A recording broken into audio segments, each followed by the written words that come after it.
Hello guys, I'm Mona. Let me tell you about my story. I started as a simple housewife after marrying my husband Ian. We met through a dating site and instantly fell in love. I was in a really dark place when we first met. I had just lost my mother in a bad accident and was taking care of my severely injured father while working a small job. Ian came into my life and showered me with care and affection. I thought it was all real. My dad too loved him like his own son.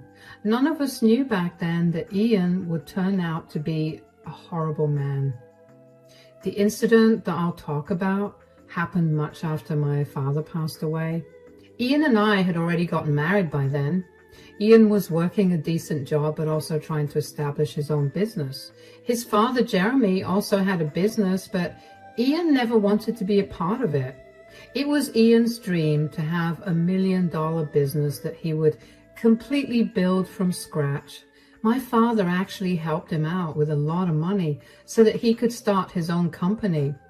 Actually, you can say that my inheritance was cut in half because of the money my father gave him. He had really loved Ian and thought that he would make me happy. But fate had other plans. I quit my job and stayed at home after our marriage. It was actually Ian who insisted on me leaving my job. He said, "Your father is getting sicker, Mona. You need to be around him more."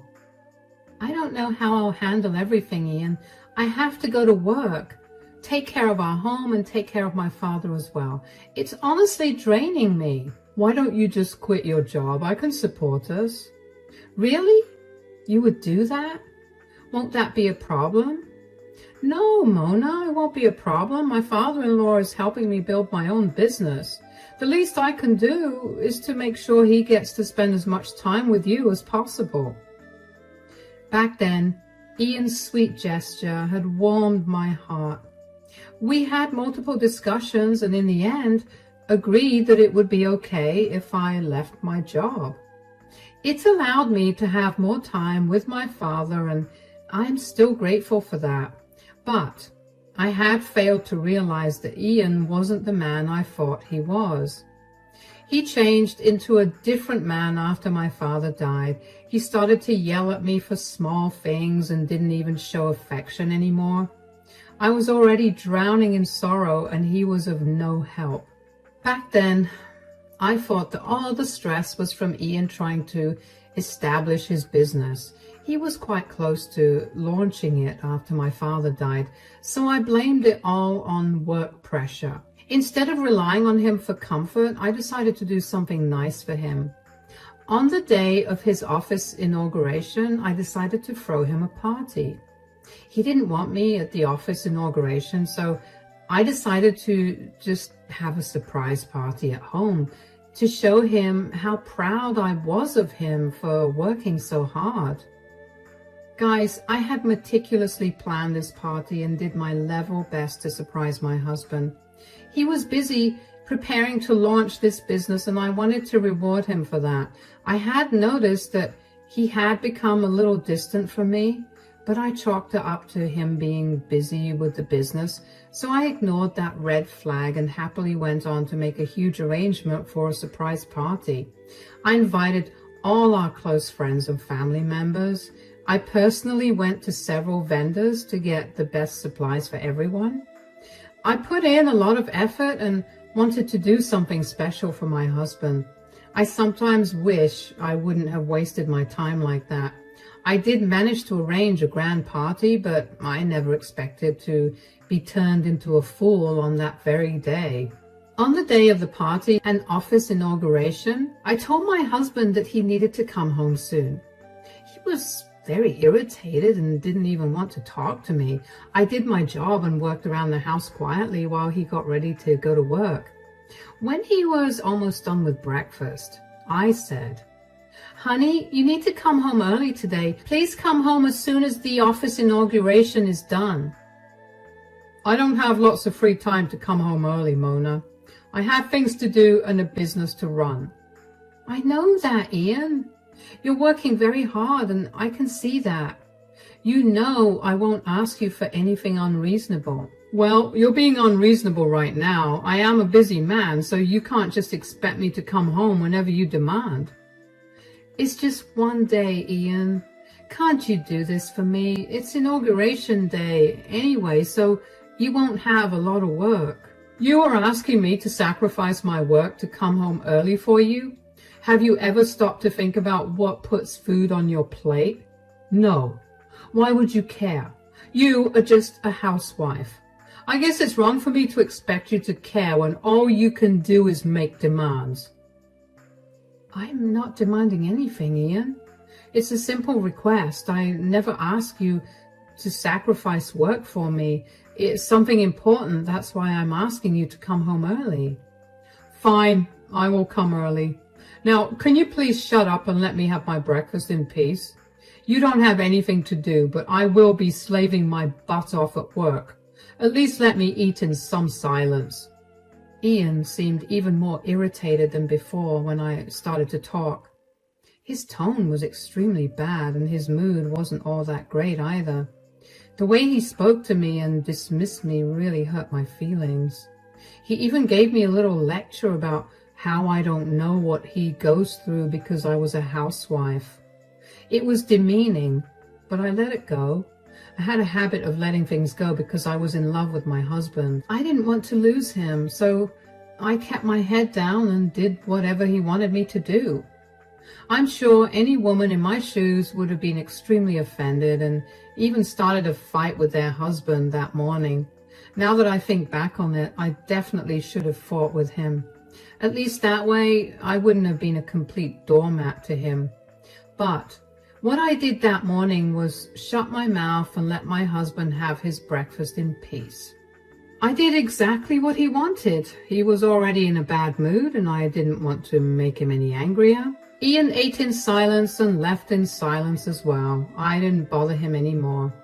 To be honest, I did feel very hurt at the way Ian spoke to me. I knew very well that he was being snarky and said some really disrespectful things to me, but I pushed everything to the back of my mind. There was a party that needed to be hosted and I couldn't afford to be distracted that day, so I ignored my own feelings and concentrated on the party instead. I had planned to speak to Ian privately a day after the party to address some issues that had arisen in our relationship. I stupidly thought that he would understand and try to be more mindful. And with that false hope in mind, I put on a happy face and made the final arrangements. The party started at the house even before Ian had arrived. The plan was to decorate our backyard and have everything arranged after Ian left for work. The vendors did charge me a lot for last-minute preparations, but I paid out of pocket for it. I was using my dad's inheritance and wasn't taking any of Ian's money. I think I should make that clear here. Anyway, the guests arrived along with my father-in-law, Jeremy. He was appreciating my party planning skills when I heard Ian pull up to the house. I quickly went to get the door and welcomed Ian inside. He seemed to be still a little irritated, but didn't say anything as I led him to our backyard. Everyone yelled, "Surprise!" and cheers went up all over the place. Ian just looked at everything very stoically and then turned to me to say, "What is this? Did you arrange this?" "Yes, it is a surprise party that I arranged for you, Ian." "Why?" "Wait, don't tell me you're pregnant. Oh God, that would be the worst news ever." "What? No, I'm not pregnant, Ian. This is just a celebratory party for your business, Ian. Why did you react so negatively to it?" "For a moment, I thought you would spring some kind of pregnancy news on me. Thank God you weren't able to trap me so easily." The way Ian was talking was starting to sound alarm bells in my head. He was really concerned I would end up revealing some pregnancy news to him. He was afraid that the party was a way to announce that he would be a father. What was exceptionally bizarre was that he was scared to have a child with me. He also said that my having a child would mean he would be trapped. Those sentences did not make sense coming from my own husband. I was a little shaken by his words and didn't know what to say, so all I could say was, "What do you mean, Ian? How would getting pregnant be bad news for you?" "You getting pregnant will definitely be bad news for me because of what I had planned to do today." "What have you planned to do, Ian? I don't know anything about it." "Well, looks like you are not the only one who arranged a surprise. I hate to have to do this publicly, but I see no other way now. Here, these are for you." Ian handed me a bunch of papers right in front of everyone. I was really confused and looked down to see what those papers were about. I didn't have to read far to know what Ian had handed me. My eyes went wide with shock and I started to shake a little. I looked at Ian in disbelief and desperately wanted him to tell me this was a prank or a joke. However, Ian was stone-faced, looking at me like he was annoyed by my very presence. His voice gave it away when I said, Are these divorce papers?" "Can't you read, Mona? Of course they're divorce papers." But why, Ian? What happened? Why would you want to divorce me?" "Why would I want to divorce you? Are you really asking me that? Answer me first, Mona. Why should I stay married to you in the first place? I have literally no reason to stay married to you." "What are you talking about, Ian? We love each other. That's why we got married in the first place." Ian started to laugh when I said that. I was horrified by his reactions. I even started to softly cry when I realized that he wasn't joking about the divorce papers. My mind was a mess and I didn't even notice what the guests' reactions were.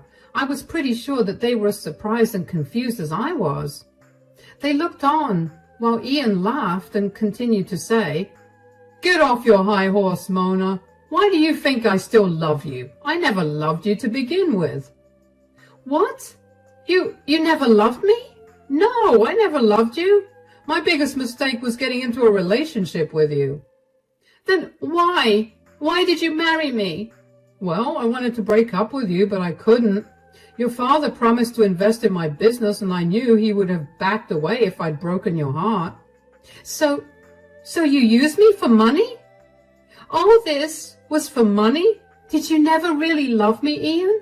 "No, I never loved you. Well, I thought I could get used to you or something, but that didn't happen. You're just a dim-witted housewife who will never be able to have my love and admiration, so I've decided to finally call it quits and move on. That's what the divorce papers are for." Those words did it for me. I fell to my knees and started to bawl because I hadn't expected the love of my life to say those things to me. That day, right in front of everyone, Ian had said that he had no feelings for me.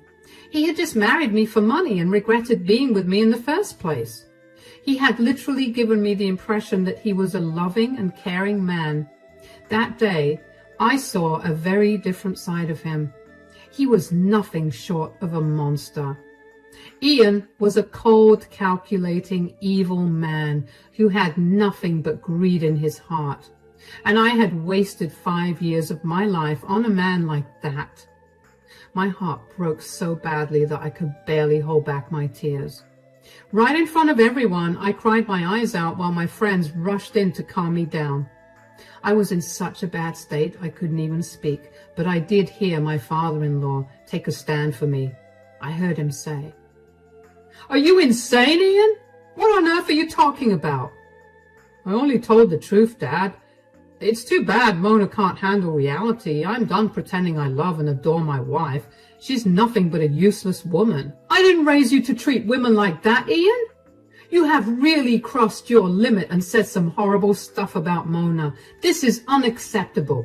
I can't believe my son had grown up to be such a greedy and selfish man." "Oh, please, Dad, there's no need to lecture me. I did what I had to do to establish my business. I have already said that I tried my best to be with Mona and adjust, but she's just too dumb and useless for me." "How dare you call your own wife dumb and useless, Ian?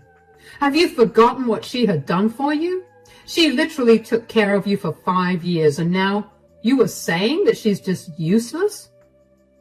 Come on, Dad. Being a housewife is not a big deal. Yes, she took care of me in my house, but I also fed her in return. I gave her financial security that she could only dream of since she wasn't capable of anything. You are dead wrong, Ian. Mona is much more capable than you are. You are just being a blind and prejudiced man. If she's such a cat, she can find herself another man or maybe a job. I'm not going to stay with her any longer. I have my own business now, and all I need is a smart wife who would help me run my business.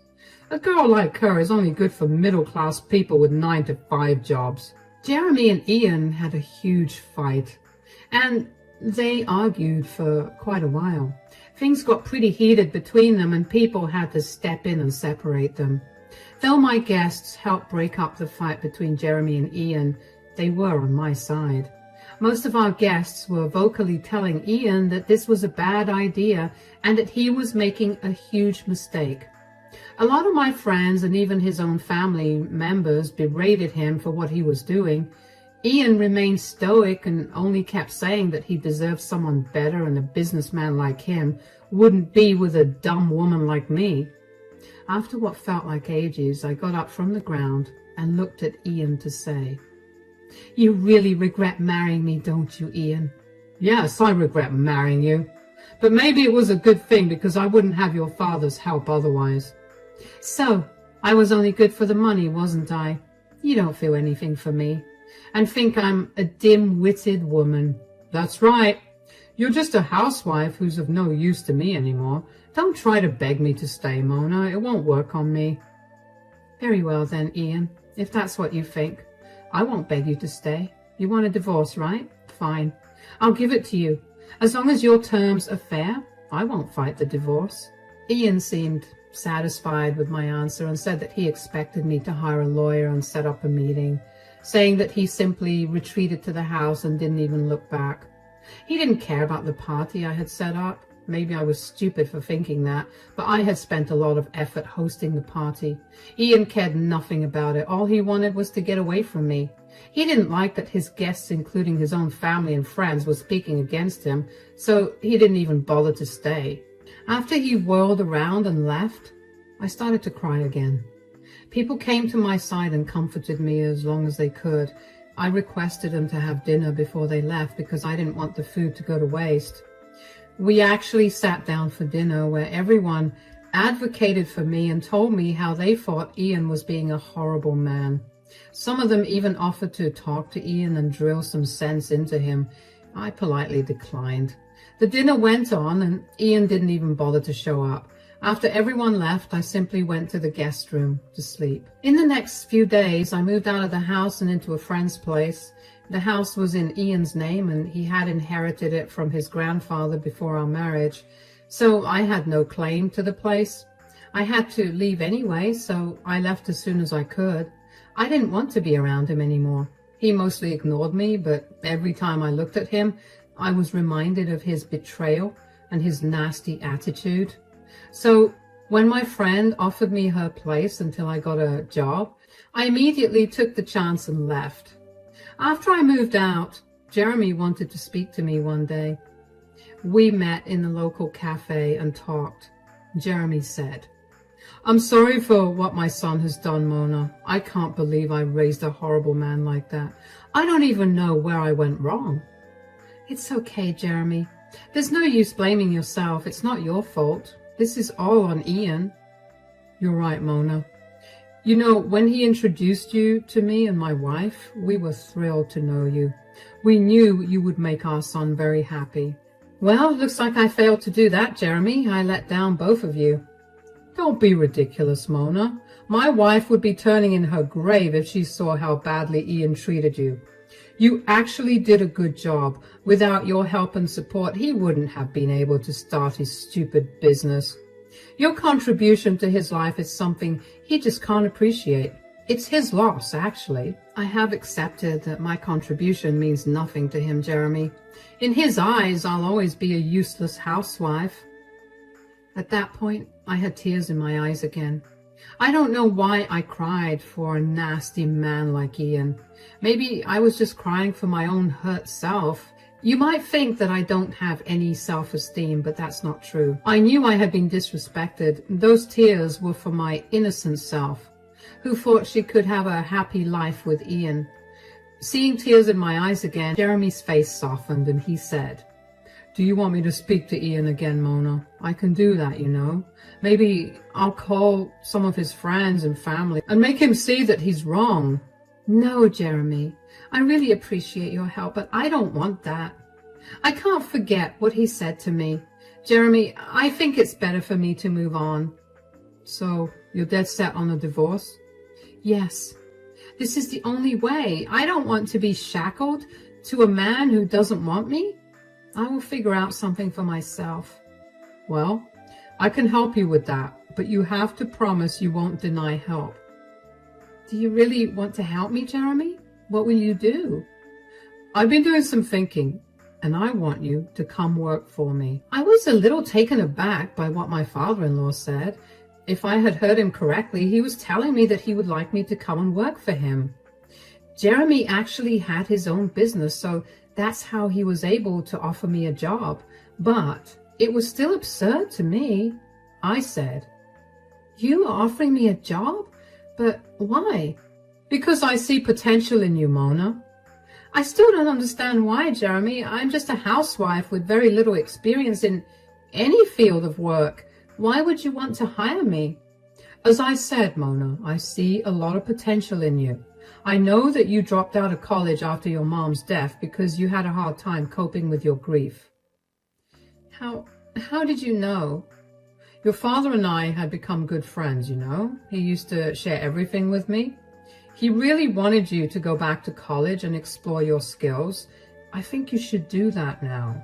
And I will help you too." Jeremy explained his plan to me in detail about how I could be able to get my life back together. I was a little surprised that he knew about me going to college. I usually don't tell people that because I was ashamed of dropping out when my mental health got bad. Ian also played into this insecurity of mine and often reminded me how I was lazy and dumb for dropping out of college, so I never told people about it. It was my father who told Jeremy and even expressed his wish for me to go back to college. I hadn't really considered that since I was content being a housewife. However, recent events have made it clear to me that it's not a good idea for me to depend on anyone. Besides, I really wanted to prove a point. I was really angry and hurt over Ian's words and wanted to do something to make him regret doing this to me. So I accepted Jeremy's offer, but I was still skeptical about college.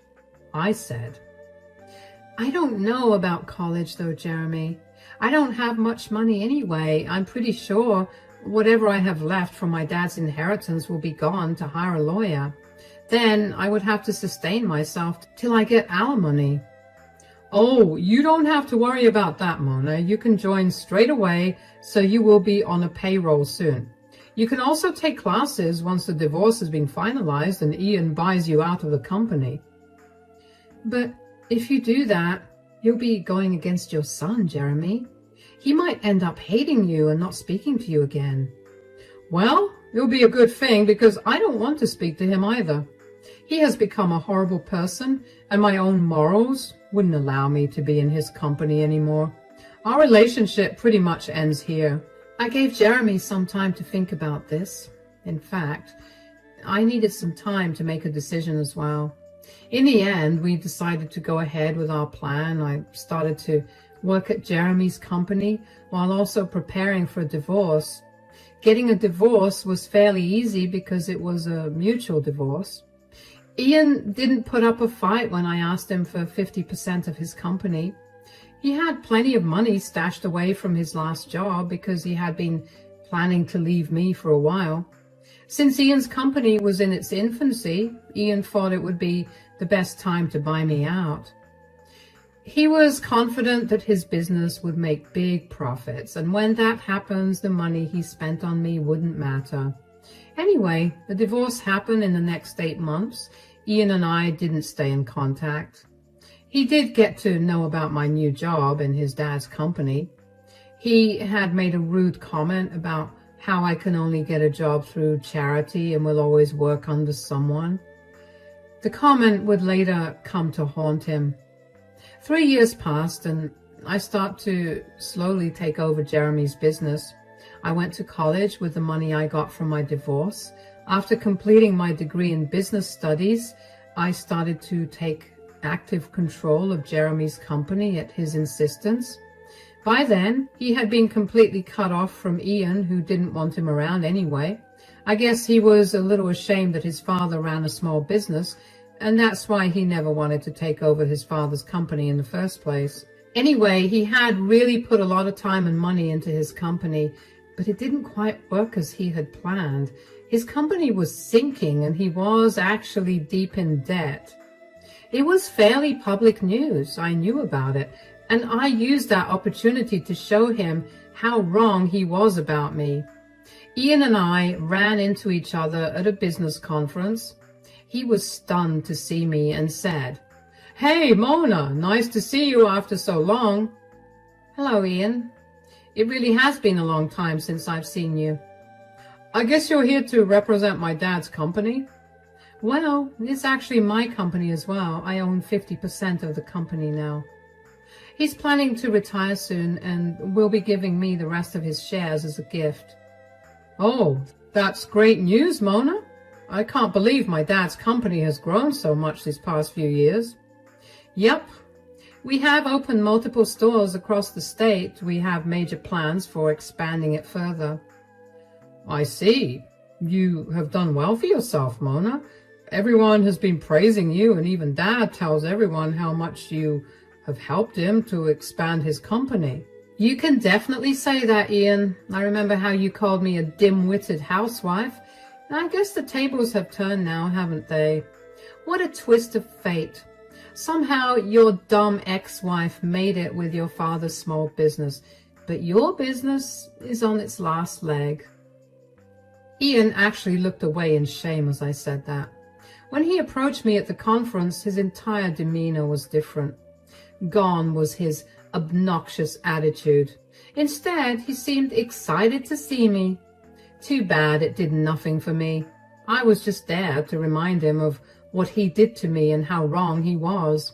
His own father chose to leave me half of his company because he wanted me to be the sole owner, since I had put in the effort.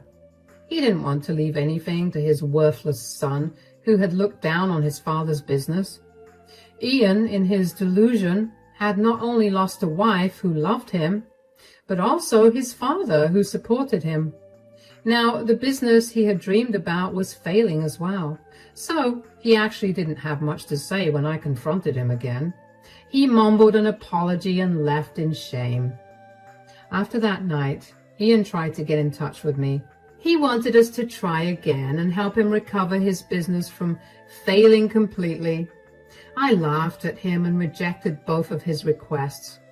Ian had not changed even a little, so I didn't feel any pity for him when his company finally went down.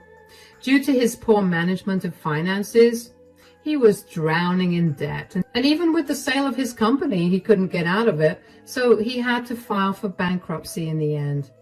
He is working a 9-to-5 job again after all these years. Meanwhile, I have gained full ownership and control of Jeremy's company. He has retired, but helps me out with advice sometimes. Today, I'm actually known as an eminent businesswoman in my city. Although I wasn't able to establish a $1 million company with Jeremy's help, I did prove my worth to my ex and the world. I also hope I made my father proud.